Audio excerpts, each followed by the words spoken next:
Bueno, yo soy Juan Pablo Gómez y les voy a mostrar el análisis bioclimático de mi hogar. Primero, ¿dónde se ubica mi casa?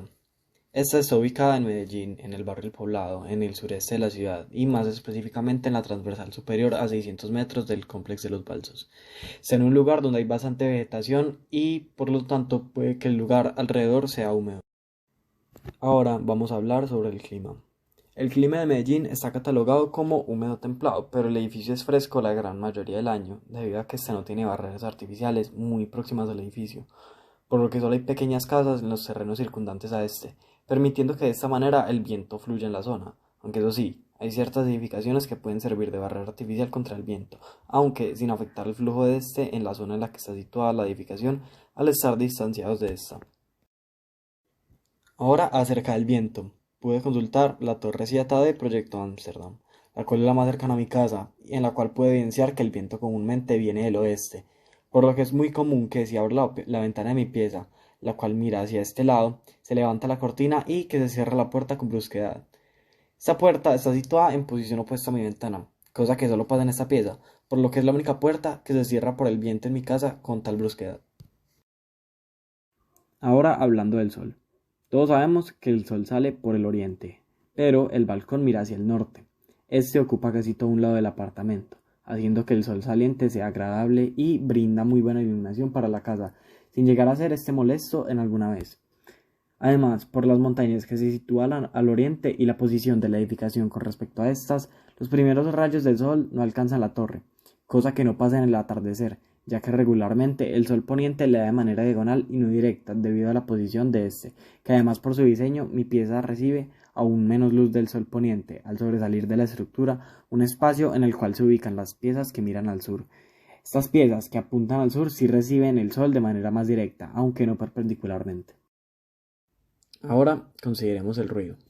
La principal fuente de ruido en mi casa es la transversal superior, la cual está a 110 metros de la torre, por lo cual desde que no pase gente en motos o carros deportivos que sean muy ruidosos,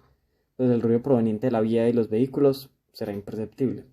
Otra fuente de ruido serían los aviones, que aunque estos aterrizan en la pista de Olaya Herrera en sentido norte, se aproximan a esta en sentido norte-sur. Por lo tanto, se escucha el ruido de los aviones pasar, pero este no se escucha muy fuerte como lo sería en las viviendas ubicadas al sur de la pista del aeropuerto,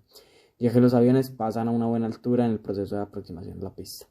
siendo que de esta manera el ruido sea mínimo, no solo de carros y aviones, sino también de los vecinos, de los cuales no se escucha cómo alzan la voz, gritan, ponen música, etc., factor el cual es favorecido también por lo calmados que son. Por lo tanto, podríamos concluir que en cuanto a la acústica del edificio, esta favorece bastante el bienestar al estar bien planeada de acuerdo a los espacios y fuentes de ruido presentes. Ahora consideremos los espacios. Las piezas cuyas ventanas están dirigidas al sur reciben el sol de manera directa, aunque no de manera perpendicular por la ubicación del edificio, aunque las tres piezas manejan una muy buena temperatura debido a los materiales que reciben el sol de manera directa. Al ser de colores claros, no evidencian sobrecalentamiento y disipan el calor de manera adecuada, y a mi parecer se puede decir que son termodinámicamente correctos. También son un factor principal en el confort térmico del espacio habitado las diferentes opciones de ventilación natural presentes, como lo son las ventanas en los baños personales y obviamente las ventanas de las piezas como tal. Otro factor vital en la muy buena ventilación de todo el apartamento es el corredor, el cual está ubicado de manera perpendicular a la vidriera del balcón, haciendo que por este corredor pueda llegar el aire de forma directa, facilitando la entrada de aire a las habitaciones y permitiendo que al tener la vidriera abierta, esta sea la principal fuente de ventilación de todo el hogar, cosa que si bien es de vital importancia, puede facilitar la percepción de olores al cocinar, cosa que se ve comúnmente cuando a mi mamá se le queman las arepas y queda la casa pasada arepa quemada. También es importante aclarar que la ventilación solo debe ser mejorada por ventilación mecánica en el verano, donde quizás la ventilación natural no sea suficiente para llegar a la zona de confort que considere cada persona. Para agregar, el apartamento siempre es fresco en la noche, siempre que en verano se implementen las estrategias de ventilación presentes en el diseño del espacio para brindar buen confort térmico a los habitantes. De todas maneras, no sobra añadir que, en temporada fría o de lluvias, la acción de cerrar las puertas del lugar es suficiente para que la calefacción, por ganancias internas, pueda ser de gran ayuda para lograr el confort térmico, adecuándose a las bajas temperaturas que pueden llegar a presentarse en la zona por las características presentes en el entorno. Ahora tenemos el diagrama de Giboni. en el cual, según su análisis, nos damos cuenta que las viviendas de la ciudad de Medellín gozan de la zona de confort gran parte del tiempo, pero también se logra ver que alrededor de las temperaturas máximas y mínimas se deben llevar a cabo varias estrategias. Por ejemplo, cuando la temperatura es menor, siendo esta de 17 grados y la humedad relativa del 83%, el diagrama nos indica que el espacio debe ganar calor por medio de ganancias internas, cosa que hace de manera correcta, ya que dispone de 3 habitantes, televisores, estufas eléctricas, calentadores de agua, computadores y etc., los cuales al funcionar normalmente irradian calor, permitiendo que la temperatura aumente levemente al interior, lo cual permite el confort de los habitantes. Cuando la temperatura oscila entre 20 y 26 grados, la humedad tiende a bajar respecto a las temperaturas menores, permitiendo que gran parte del tiempo el espacio se mantenga en la zona de confort o confort permisible, por lo que la única estrategia a seguir es la de protección solar, cosa que no se evidencia de la mejor manera, ya que el sol entra directamente por bastantes ventanas, sabiendo que la fachada misma no está diseñada para opacar el sol, por lo que lo único que mejora el sol presente es la implementación de cortinas para no permitir el ingreso directo del sol a ciertas horas y o épocas del año.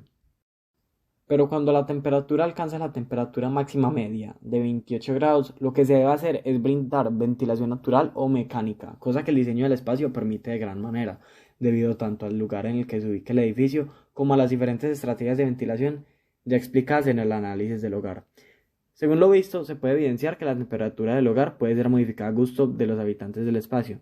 debido a la variedad de opciones que se tiene en cuanto a ventilación natural, por lo que no es estrictamente necesario usar ventilación mecánica en días calurosos, haciendo que sea cómodo de habitar cuando hace calor. Cuando hace frío, también se puede vivir cómodamente cerrando las ventanas y llevando a cabo las estrategias de ganancias internas que se permiten en el diseño del inmueble.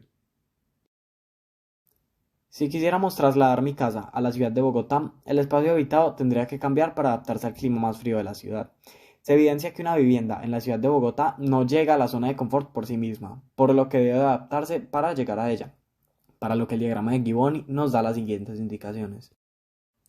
Calefacción por ganancias internas. Se debe mantener la estrategia de ganancias internas, pero al ser esta implementada en una zona más fría que Medellín, se debe implementar con mayor agresividad, entre comillas. Esto se puede hacer manteniendo operativos más electrodomésticos o habitando más gente o animales en la casa, permitiendo que el calor que estos irradien aumente en mayor medida la temperatura de la casa. Calefacción solar pasiva. Por las características anteriormente descritas del espacio en el que habito, lo único a mejorar sería la orientación, ya que al construir el edificio en otra parte, este se podría construir hacia otro sentido, rotándolo con respecto a la posición del sol, de manera que le dé con más fuerza el poniente y o el saliente, haciendo que las habitaciones sean las partes de la casa que más reciban el sol a determinadas horas, en las que el sol sea más directo, aumentando la temperatura. Hablando de otras modificaciones más puntuales, pienso que se podría eliminar una rejilla que está encima de la ventana ubicada en la cocina, ya que esta no permite que el espacio se aísle de manera más hermética, haciendo que el calor que la casa acumula por las estrategias anteriormente indicadas se escape al exterior, lo cual no es lo que se busca. También se buscaría cambiar y o añadir ciertos materiales que mejoren la retención del calor y que no dejen que este escape al exterior.